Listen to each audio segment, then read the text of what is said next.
গায়ে দিয়ে ভেড়ার পালের মতো টেনে নেওয়া হচ্ছে জাহান্নামের দিকে।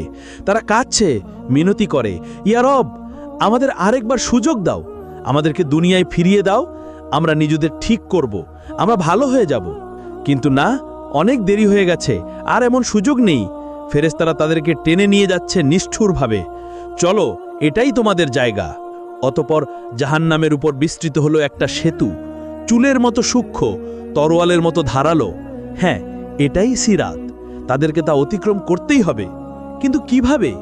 এমন সূক্ষ্ম সেতু পার হওয়া কি সম্ভব? মুমিনরা তাদের নূর নিয়ে যাবে, তাদের জন্য এটি হবে সমতল রাস্তার মতো, তারা সহজেই দৌড়ে পার হয়ে যাবে।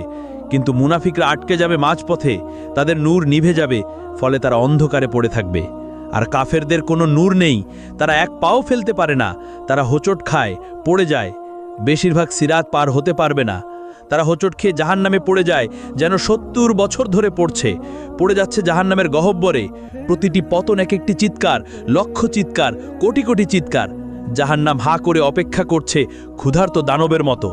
সে গিলে নিচ্ছে পতিতদের একের পর এক, একজন, দুজন, হাজারো, লাখো, কোটি, গিলে যাচ্ছে অবিরাম, কখনো ভরে না।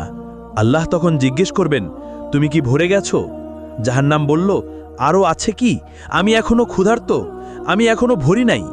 অতপর যখন পতিতরা জাহান্নামে প্রবেশ করে, তারা সম্মুখীন হয় এক ভয়ঙ্কর উত্তাপের।